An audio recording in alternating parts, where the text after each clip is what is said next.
Last week we had Anchor Brewing. This week we got Littlejohn's Candies, a candy store.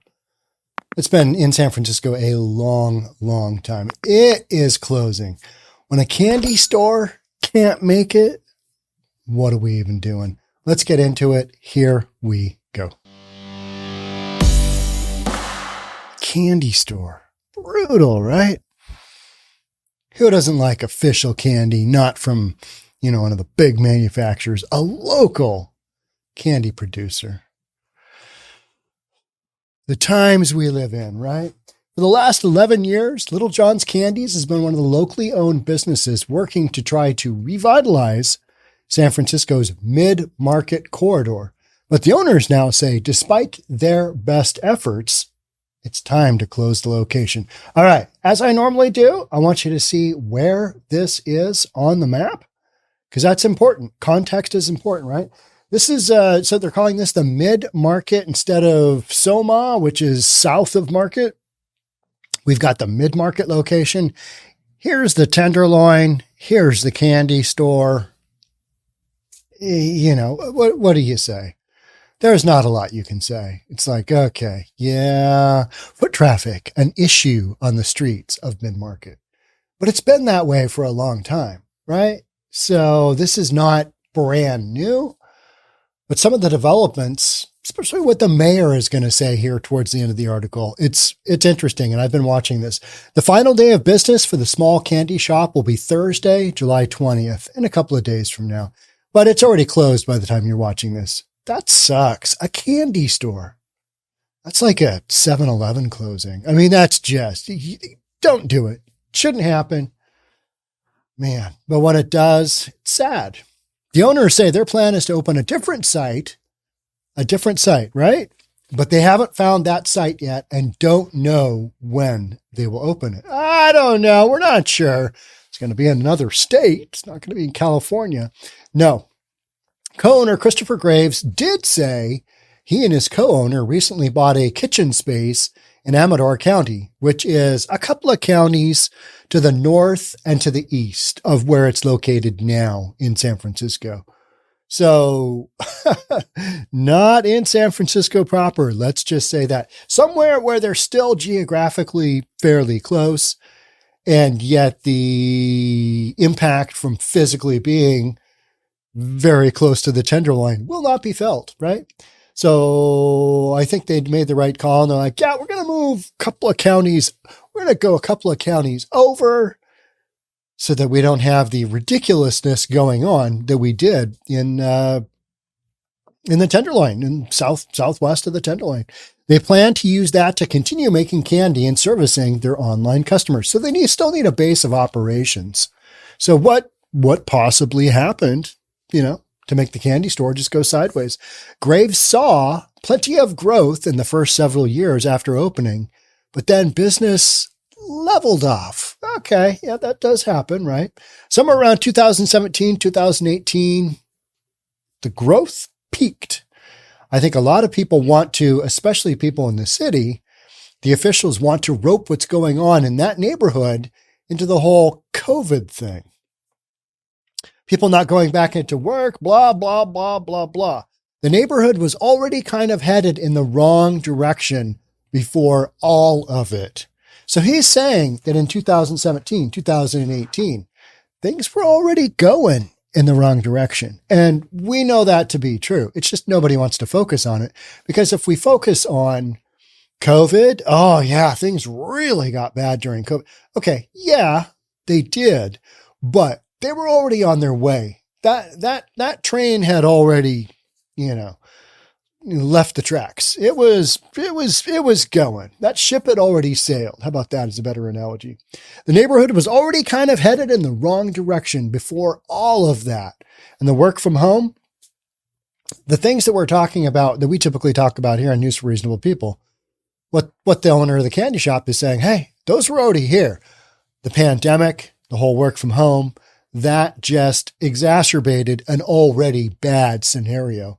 So, it's putting out fire with gasoline. That doesn't work very well. Yeah, you throw a little gasoline on the fire, whoosh. It's always an exciting time, isn't it? It's kind of like it's like when you can't quite get the barbecue to go. So you just, you hit the button for a long time and you hear that hissing sound and you're like, wow, when I light this bad boy, it's really going to go. And then you duck your head down, right? You duck your head down and whoosh, that big loud poofing sound. And you hope that all the skin on your hand isn't burned and you keep your eyebrows. That's what you hope for, right? The shop then started to see foot traffic drop when Uber moved its headquarters from across the street to the Chase Center. The pandemic also cleared out other nearby office workers. Then Twitter laid off thousands, Elon Musk. That was funny. Elon Musk interviewed, who was he interviewed by? I think Joe Rogan. Was it Joe Rogan? Maybe it was Tucker. They asked him, so you laid off all these people and you're still in business. And Elon Musk says, yeah, when you're not running basically an activist company, it's surprising how few employees you really need. That guy's great. So then Twitter laid off thousands, further decimating the customer base.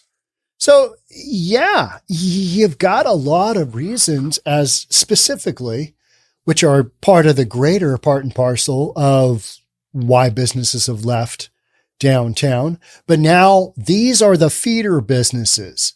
So somebody loves chocolate. Somebody loves candy. They're going to work. They're on a diet.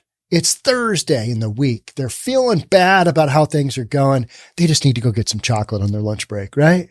They run down to Littlejohn's and just get that blood sugar going up. Get it going in the right direction, right? Forget about carb counting. Forget about calories. Forget about fat count. Forget about grams of sugar. Not important. What's important is that you get that little bag of just deliciousness, right? Just deliciousness. Well, you don't have those people coming into the candy shop because they're not working in downtown. They're working at home and they're missing their delicious Littlejohn's candy. But they're figuring something out at their own local grocery store. You go to that bulk goods part of the store and you're like, okay, it's not as good, but I'll get a little bit of candy here. And we'll call it good. I'll get myself a Hershey's. I'll get myself a Snickers. Have you noticed how small the Snickers are now? They're tiny. I mean, they're not much bigger than the Snickers you used to get as a kid when you went trick-or-treating, right? Times have changed. Back in my day, I used to get a Coke for 25 cents. I don't know. How much were they? I remember getting a 6-pack for I think $1.50, which is exactly 25 cents. That was when elementary school. So probably mid 70s, maybe a quarter a can. Is that right? Does that sound right? Maybe it is. That's weird now because now it costs like $2.39 for a 20-ouncer at the mini mart. San Francisco Mayor London Breed agreed the changes in the neighborhood have been challenging.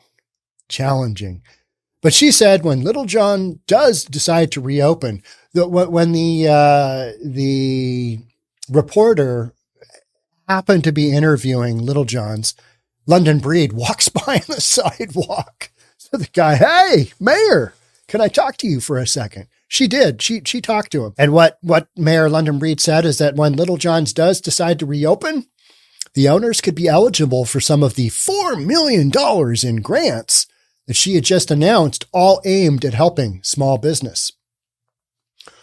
All right. So that's who doesn't want to talk about candy, right? But this last approach here, hey, we got $4 million. Come and partake of our grant money and get that business going. Now, we could have spent that $4 million on some more cops and arresting some people, but no, we want the PR from the grants to make the businesses go. But they're still facing the exact same problems that the owner of Littlejohn's is saying started in 2017, 2016, 2017, 2018, when he basically said, hey, things were already headed in this direction. So if you want to bring businesses in, don't F around with $4 million in grants to small businesses. Cause what are you going to do? You're going to parcel out 25 grand here, parcel out 50 grand there to a whole bunch of small businesses. They're still stuck with their location that's just hellish. It's getting broken into all the time. There's human poop on the sidewalk. You got homeless encampments just all over. You've got riffraff. You've got break-ins. You've got drug use. You've got open-air drug use. You've got all of those things going on in close proximity to your business. Is 25 grand really going to be the incentive that you need to get that business going? All right, I could go over here where it's much safer. I could go over here where they've got, security and it's nowhere near the Tenderloin. Or I can go to the Tenderloin because that's where they're handing all the grant money and I get 25 grand. I mean, that's going to pay for at least my first 5 break-ins. I mean, I'm good to go here, right? No, you're going to have to put that grant money away for when you need it, for when you inevitably get robbed. I mean, is there any other way to see this? So what business owners are going to say is, yeah, you know what? I'm probably not going to open up a business. I'm not going to take down commercial space in this area. I'm going to go somewhere where it's safer, where there's actually foot traffic. I know that's weird, right? There's all these areas where there's just no foot traffic. And it's because of this combination of things that have happened since the pandemic. But more importantly, the street conditions. What's it like walking up and down the street? Do you want to walk into your candy store and have, play the dodge the human fecal matter drill on your way in? I'm going to get some chocolate covered nuts and then I'm going to avoid the human poop on the sidewalk. I mean, really? So this incentive for the grants by Mayor London Breed, she's got to do something, right? That's a short play. She's got to do something. She's got to be able to say, hey, I did this. This is what we're trying to do to entice people to come into our community, to come into these neighborhoods and do their thing, which politicians have to do. But the real reality of it is that $4 million in grants isn't worth a damn thing if you don't have streets where consumers are comfortable walking down the street to said little candy shop, right?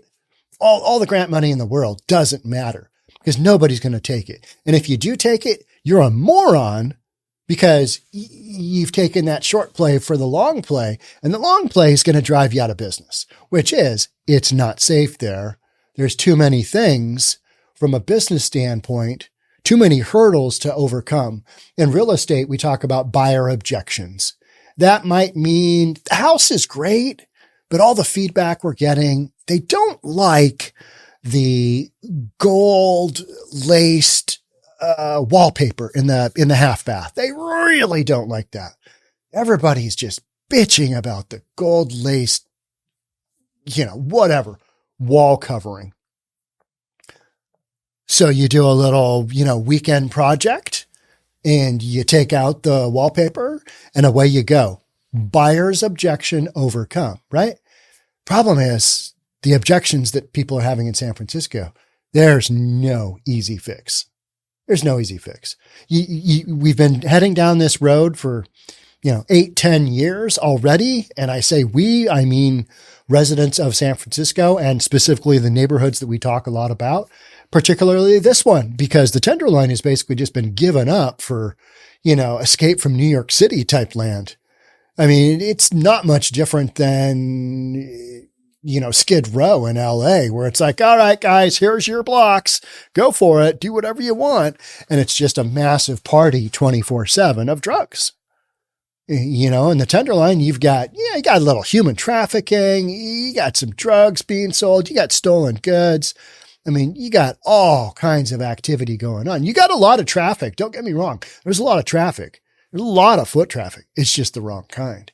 You don't have any of the foot traffic that reflects consumers going in and purchasing from a store. A little, not even necessarily little, but Littlejohn's candy store of all places closing down. That's when okay, yeah, maybe the economics don't make sense, right? But more importantly, it's a neighborhood issue.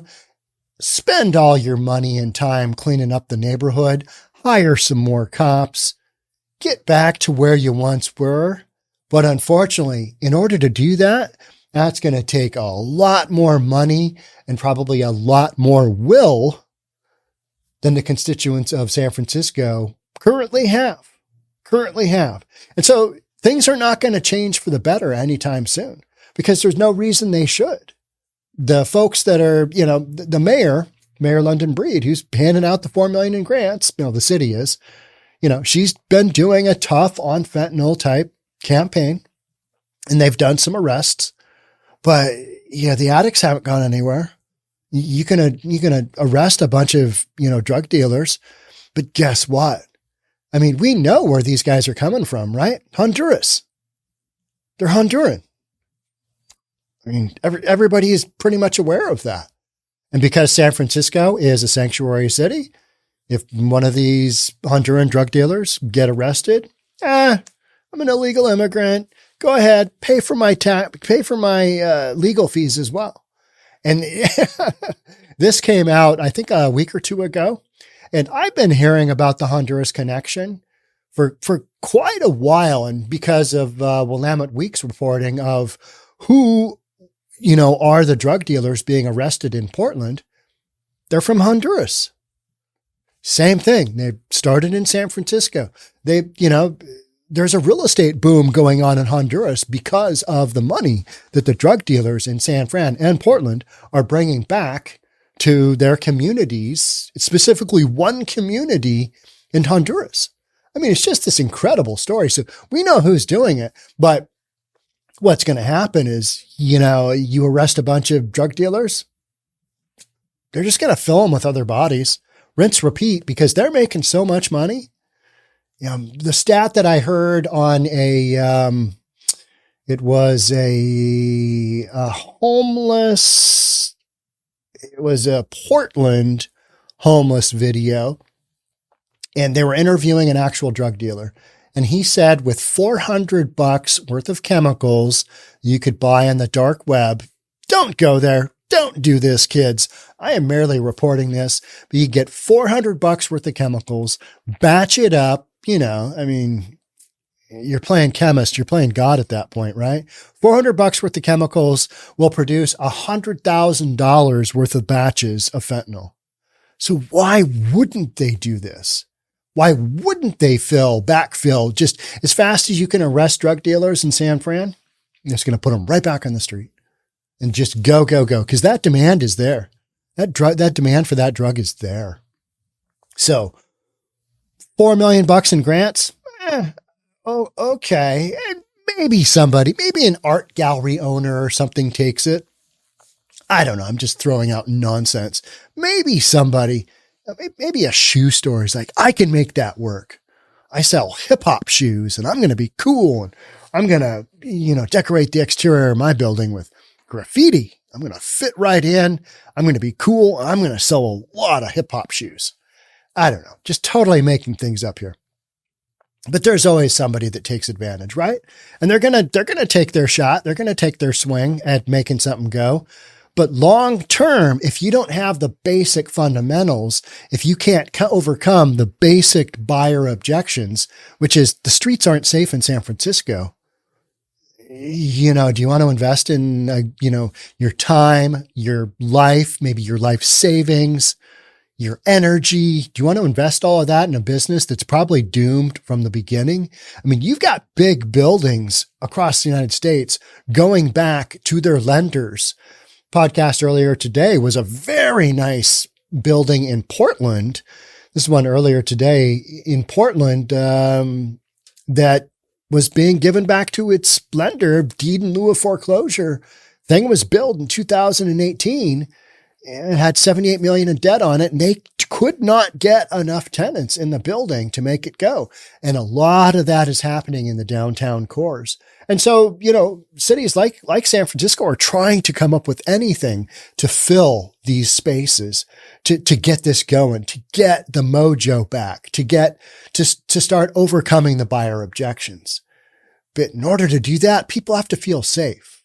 I don't feel safe in downtown Seattle at all, partly because I read so many of these stories, a lot of stories that I don't share with you. because they involve violence and they end up going absolutely nowhere on most platforms because they basically state, yeah, you know what? We just don't have advertisers for this type of content. It's like, okay, yeah, but the news, they cover this all day long, and that's kind of what I'm doing. But there's so many stories of just crazy stuff going on out there. I don't feel comfortable in downtown Seattle anymore. I just like, I get back to my car if I've been at a show or something. I'm like, thank God all the windows are there. That's great. This is awesome. Yeah, it smells like pee because everybody's peeing in this, parking lot alleyway. But Seattle, you don't necessarily want to have that on an ongoing elevated basis all the time. And that's what the owner of Littlejohn's is saying, hey, we're trying to blame this stuff on pandemic and work from home. Yeah, but overriding conditions are this area of town was going the wrong way long before that. And now the mayor is trying to play makeup by, we've got all these grants. You can come and, get some of that hard grant money, really make a difference. How much are they going to give away? Don't know. But $4 million, that to me is an insult. 50 million? Yeah. But here again, city of San Francisco does not have the budget. They don't have the budget for the $4 million. They don't have the budget because they're upside down. What? $750 million, $780 million. And that is soon to go to $1.3 billion negative on the budget, meaning, their income relative to their expenses. They've got these massive holes. And a lot of it has to do with taxes not coming in the way that they used to, whether it's excise tax on the sale of real estate or just businesses being in downtown because they've got over a 30% vacancy rate and probably way greater than that once in the next year or two by 2025. A lot of this sublease space kind of works its way out. You could get to 40% vacancy rate in San Francisco in a heartbeat, I think. You've had major companies giving up space. Then you have, companies like in LA, I was reading Skims. That is Kim Kardashian. That's her shapewear and clothes design line. I don't know a lot about it, but I do follow Kim Kardashian just because, why not? I need to get my whatever it is, Americana youth fix, pop culture. I enjoyed following her when she was married to Kanye West. Can you imagine? You've got the Kardashian family. I mean, they're Hollywood just all the way. And then all of a sudden they got Bruce Jenner turning in, going from a man into a woman, still stays a woman. Caitlyn Jenner, just an absolute diehard Republican, right? Diehard Republican. And then you got Kanye West, one of the moguls of hip hop music. All of a sudden, he's wearing his MAGA hat. The Kardashian family must have been going, what did we do to deserve this? They're like, just between the two of you people, just be quiet, right? Because they were so diehard, either Trump or Republican. So entertaining to watch all that go down. I was a big Bruce Jenner fan back in the day. And that's one of the things that, that whole connection. And then you got Robert Kardashian. He was, some would say a brilliant attorney. I mean, he was part of the dream team that got off OJ. OJ went back because he's not too bright, but the juice got loose, right? If the glove doesn't fit, you must acquit. Man, I watched a lot of that trial at work. I remember being super young and watching that and going, if this guy gets off, this is going to be something else. Because I think it was pretty clear that he did it, but that was a makeup call for Rodney King. Why can't we all just get along, right? But I digress. All of those have nothing to do with this storyline, but they're interesting stories, right? Littlejohn's and the whole $4 million in grants. Yeah. Kind of goes to show, if the basic business appeal of an area isn't there, there's no amount of grant money you can throw at it to make it, appear good. You're just basically polishing the turd. Hey, here's an incentive to come on in here, but don't look around too hard. Especially don't come here at night. You will never sign a lease if you come in here at night. It ain't pretty. So those are things that San Francisco is dealing with, and a lot of other major cities are dealing with at the same time. The amount of buildings that I am starting to see pop up in news stories. Yeah, this one's going back. This one's in default. This one, they're talking about deed in lieu of foreclosure. This one's selling for half of what it was purchased for before. This one was purchased and constructed for this. And now we're looking at this. And so much of it has to do with the whole work from home, and nobody's going into the office anymore. So we just don't need as much office space. And it's going to be a massive, massive story. You throw a little of that on there, along with the dodge the human fecal matter on the sidewalk like San Francisco has to deal with, and all the other stuff I mentioned. It's no wonder that a candy company is like, we'll move 2 counties over. That'll be just fine. It's what we're doing. Doesn't surprise me at all. I mean, and a lot of times you want to say to yourself, what took that business so long to make that decision? People have been diehard about San Fran and running a business in San Fran. It's like, it's local. It's like, one of those, it's a San Fran thing, right? We've got the fish market in Seattle. We got the fish market. Everybody wants to come here and see the guy toss the fish and do that whole little jive and chuck dance, whatever that is. And that's entertaining, right? But San Fran has so many little businesses and so many big businesses, Anchor Brewing being one, recently. Anchor Brewing, there are about a dozen investors looking to kind of crowdfund, maybe keeping Anchor Brewing in San Francisco. That wouldn't surprise me one bit because people love their beer. Will we see that from Littlejohn's? Will we see a bunch of chocolate fanatics come out of the woodwork, make Littlejohn's? Probably not. Economics probably aren't there. Littlejohn's has already figured out a way they're going to make it work. Still going to sell their candy online, move a couple of counties away, get away from San Fran. They'll make it work, right? I mean, if you've been running a candy company for a decade, you'll figure it out. You can make that happen. All right. But if Littlejohn's, something changes, I'll let you know right here on News for Reasonable People.